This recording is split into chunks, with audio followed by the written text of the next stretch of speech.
ఓం శ్రీ గణేశాయ నమ. శ్రీ గణేశ పురాణం 89వ అధ్యాయము. అనంగోపాఖ్యానం 2వ భాగము. అనంగనుకి గజానన వర ప్రదానం.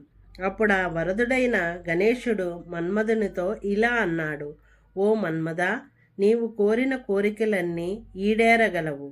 నీవు రమాదేవి గర్భావాసాన జన్మించి సశరీరుడు అవుతావు. సౌందర్యంతో అందరి చేత కొనియాడబడ తగినవాడవు.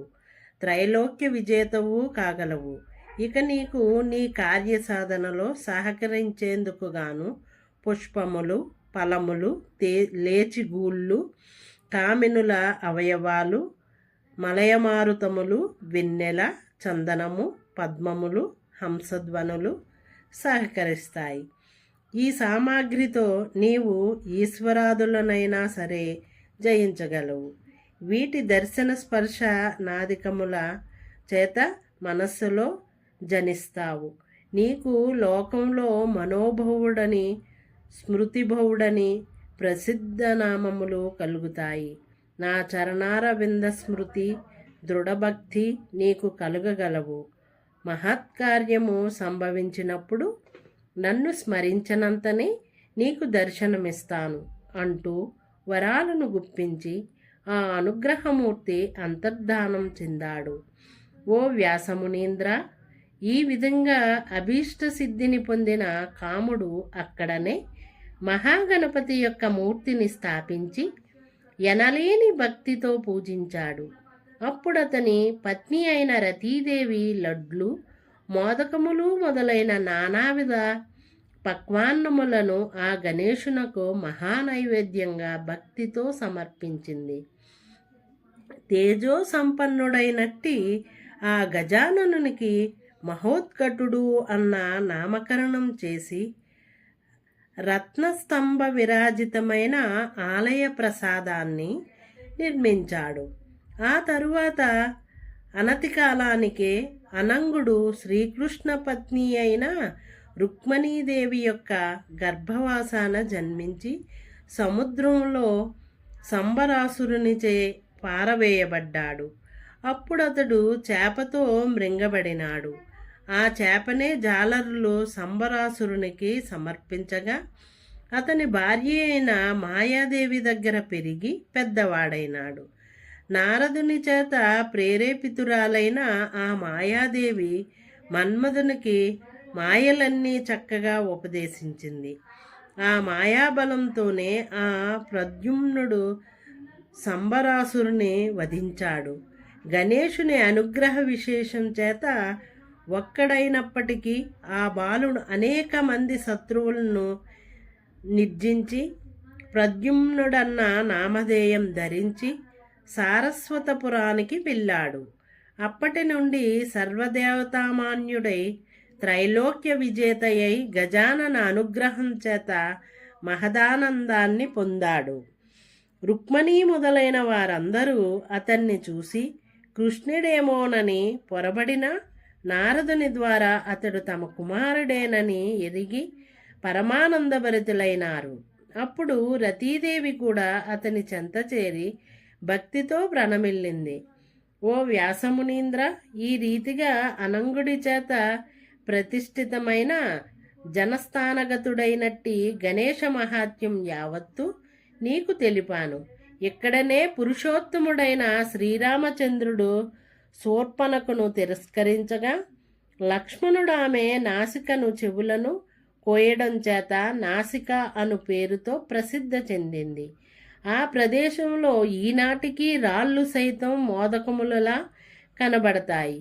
ఈ రకంగా కాముని చేత ఆరాధింపబడిన గణేశుడు అతడిని కృతకృత్యుడిని గావించాడు. ఇక్కడనే రతీమన్మధులు తిరిగి సాంగముగా కలిసి ఆనందించారు. షడక్షర మంత్రంతో శేషుడు ఆరాధించినట్లుగానే మదనుడైన మన్మధుడు కూడా మంత్రానుష్ఠానం చేసి గణేశానుగ్రహాన్ని పొందాడు అంటూ చెప్పాడు చతురాశ్యుడు. అప్పుడు వ్యాసమునీంద్రుడు తిరిగి బ్రాహ్మణునిలా ప్రశ్నించాడు: ఓ చతురానన, శేషుడు ఎలాగ గజాననుని ఆరాధించాడు? ఎందుకని ఆరాధించాడు? ఏ ఏ వరాలను పొందాడు? ఈ యావద్ వృత్తాంతాన్ని విస్తారంగా వినిపించి నన్ను ధన్యుణ్ణి గావించు. శేషుడు గజాననుని ఆరాధించి వరాలను పొందుట. ఓ వ్యాసమునీంద్ర, నీవడిగిన ప్రశ్న చాలా సమంజసమైంది. సావధాన మనస్కుడవై విను. ఒకానొకప్పుడు శంకరుడు పార్వతీ సమేతుడై కైలాస శిఖరంపై కొలువుతీరి ఉండగా సమస్త దేవతాగణాలు వారి సందర్శనార్థం విచ్చేశారు. సాష్టాంగ దండ ప్రణామాలను ఆచరించి అద్భుతమైన తమ గాన కళా కౌశలంతో శంకరునికి ప్రీతి గావించారు. గంధర్వులు అప్సరసులు లయబద్ధంగా నాట్యం చేశారు. కొందరు మునులు నేత్రములు మూసుకుని ధ్యానించసాగారు. కొందరు గౌరీ వల్లభుడిని మానసికోపచారములతో పూజించారు. వశిష్ఠ వామదేవ జమదగ్ని అత్రికన్వ భరద్వాజ గౌతమాది మునీశ్వరులంతా వివిధ స్తోత్రాలతో స్తుతించసాగారు. శేషునకు 3 లోకాలలోనూ నేనే శ్రేష్ఠుడిని, అందువల్లనే శంభుని శిరస్సు పైన ఉన్నాను. భూధారణ సామర్థ్యం నాకు కాక ఇతరులెవ్వరికీ లేదు కదా. నా కులానికే చెందిన వాసునికి కవ్వపుత్రాటిగా చేసుకునే దేవతలు ఆ అమృతాన్ని సిద్ధింపచేసుకొని అమరులైనారు కనుక నాకంటే ఉత్కృష్టమైన వారెవరూ లేరు అన్న తలంపు కలిగింది. శివుడు అతని మనోగర్భమును తెలుసుకుని అందుకు ఆగ్రహవేశుడై తలపైనున్న శేషుని నేలపైకి విసిరి కొట్టాడు. శేషుని యొక్క ఒక్కొక్క శిరస్సు 10 భాగాలై మూర్ఛిల్లి మరణించిన వాని వలె పడియున్నాడు.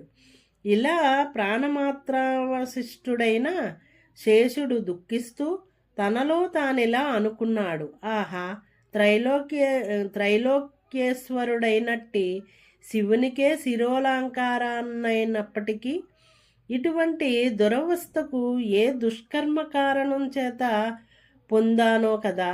ఇప్పుడు రెక్కలు విరిగిన పక్షిలా ఎటు కదలలేకుండా ఉన్నాను. ఇప్పుడు నేనేమి చేయను, ఎటుపోను? నన్ను రక్షించి సేద తీర్చేవారెవ్వరు? తిరిగి నా స్వస్థానమును పొందగల ఉపాయం చెప్పేవారెవ్వరు అనుకుంటూ విచారిస్తుండగా అతడికి మార్గమధ్యంలో వస్తున్న నారదుడు దైవవశాన కనిపించాడు. నిర్ధనుడికి స్వప్నంలో నిధి లభించినంత ఆనందాన్ని పొందాడు శేషుడు. ఇది శ్రీ గణేశ పురాణం ఉపాసనాఖండంలోని అనంగోపాఖ్యానం అనే 89వ అధ్యాయం సంపూర్ణం. ఓం శ్రీ గణేశాయ నమః.